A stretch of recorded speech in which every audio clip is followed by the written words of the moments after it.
Ko'rsatovimizga murojaat qilgan 64 yoshli Qo'shrabotlik jurnalist Anora Norboyeva 2002-yildan buyon hokimlik tomonidan berilgan uydan chiqarilayotganligini aytmoqda. Men 1978-yil rayon tashkil bo'lgan bo'lsa, 1979-yildan shu Qo'shrabot tumanida radio eshittirish redaksiyasi tashkil etildi. Shunda suxandon bo'lib ishla boshladim. Xullas, shundan buyon tuman gazetasida ishladim, oila qurdim, oilam buzildi. 1998-yilda qaytib Qo'shrabotga keldim. Tuman hokimiga bir-ikki marta murojaat qildim, uy-joy so'rab, 1 yosh, 3 yosh farzandlarim bo'lganligi uchun 2002-yilga kelib tuman hokimi Hamrayev bo'sh turgan bino deb mana shu viloyat tib texnika balansiga qarashli binoga dalolatnoma asosida meni kiritib qo'ydi. U vaqtlar qishloq fuqarolar yig'ini deyilardi, selsovet. O'shanda selsovet raislari, mahalla raislari ichki ishlardan qo'ni-qo'shnilar bilan birgalikda dalolatnoma asosida kiritdi. Xullas, 2002-yilda men hokimga bir necha marta murojaat qildim. Viloyat balansida bo'lganligi uchun sizga qaror chiqara olmayman. Viloyat tib texnika rahbari bilan gaplashing, o'sha kishi sotsa sizga sotish mumkin dedi. U viloyat tib texnika rahbari Jamshid Nigmatov degan kishi ekan. U kishiga telefonlashdi, keldi.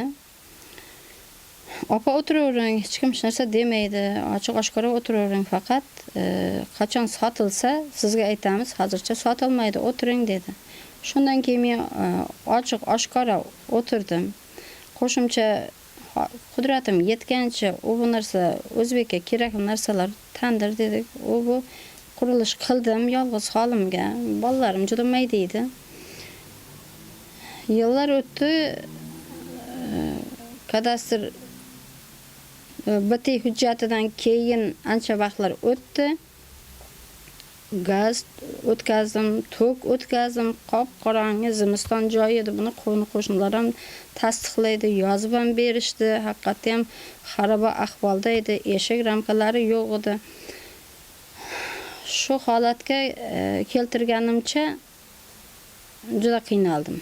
Anora opa hayotini matbuotga bag'ishladi. Mas'ullarning va'dalariga ishonib, uy-joy qilish, boylik orttirish haqida o'ylamadi. Kitob yozdi, yoshlarga bilim berdi. Ijod ahliga ko'maklashdi, ammo u kishining yillar davomidagi qilgan mehnati ko'p o'tmay unutildi. Hozirda sud idoralari egalik hujjatlaridagi tafovutga e'tibor bermay, murojaatchini uydan chiqarish haqida qaror chiqarishgan. 2017-yilda bu yerda tib texnika optika bo'lganligi uchun Kamol aka degan kishi ishlagan. Ular 12-da tuman hokimining qarorini chiqardik. 2013-yilda sotib oldik deb 2017-yilda menga hujjat olib keldi. 5 yildan keyin. 5 yildan keyin. O'qib ko'rdim, savodim bor, Xudoga shukr, aqlim yetadi. Hozir endi ko'rishlaringiz mumkin, eshigimizning oralig'i bir 10 metr ham chiqmaydi.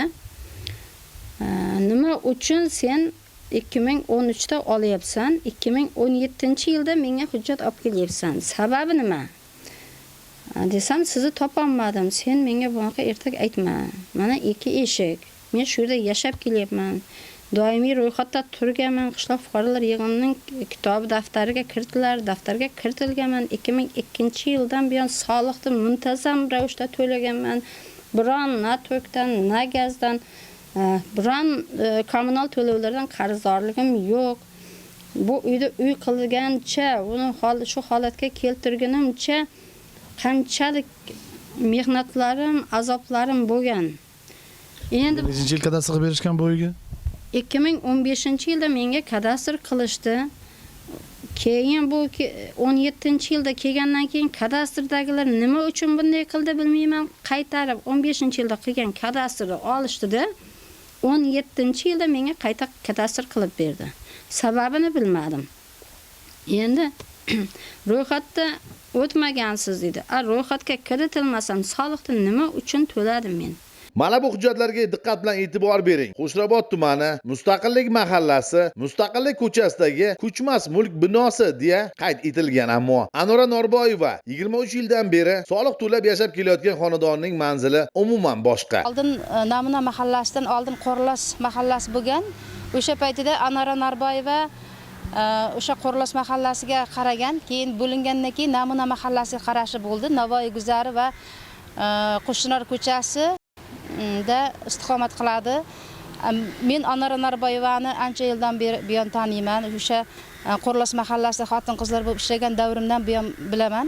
O'sha paytda ham o'sha uy muammosi bo'lgan edi. Hozirgacha davom etib kelyapti. Endi Anora Norboyevaga keladigan bo'lsa, haqiqatan jurnalist bo'lib ishlagan, o'sha xalqqa xizmat qilgan ayol sifatida bilaman. Mehnati ko'p singan. Mana shu xonadon qaysi mahalla, qaysi ko'cha, qaysi uy? Mana shu xonadon Namuna mahallasiga qarashli Navoiy guzari, Qo'shnilar ko'chasi 34-uyda Anora Norboyeva istiqomat qiladi. Anora opaning o'g'lining nomida qirda joylashgan, qurilishi tugallanmagan uy-joy mavjud, ammo u yerda hozircha yashash sharoiti yo'q. Mana hozir men ko'rdingizlar, uyimda holatim bu o'g'limning nomidagi uchastka. Qilingan uylarda holatlari yashashga loyiq joy emasda. Men hozir endi yoshim bir joyga boryapti-yu, bu yerda na issiqlik bor, boshqa bor. Men bu yerda yashashim juda qiyin. Imorat qilib olishim undan-da qiyin. Bitta yolg'iz bolam shu chet davlatda yuribdi. Men nima qila olaman? Ayol boshima men nima qila olaman? O'shanga men majburiy ijro hali sud instansiyasi tugamasdan menga 1.875.000 nimaga qo'yibdi-yu, 1.400.000 nafaqa olaman. O'sha nafaqamni majburiy ijro olib qo'yibdi. Men nima bilan yashayman? Qanday yashayman? Ko'chada qolishim kerakmi? Mana holat hammasini o'rgandingizlar. Boshqa men gapirayotgan gapim ham yo'q. Endi vijdoni bor odamlar buni o'rgansa, ko'rsa, biron xulosa berar. Hozirda Anora opani bormagan joyi, murojaat qilmagan tashkiloti qolmagan, ammo uyning joylashuvi markazda ekanligi yaxshigina narxga baholanishi sabab u kishining gaplariga hech kim e'tibor bermayapti. Balki lavha efir yuzini ko'rgach, tumandagi, viloyatdagi mas'ullar bu murojaatni jiddiyroq o'rganib, umrini sohaga baxshida etgan opani dardiga davo topishar. Bu mavzuga yana qaytamiz. Uz Murojaat TV. Chingiz Norqulov, Rustam Ragin, Samarqand.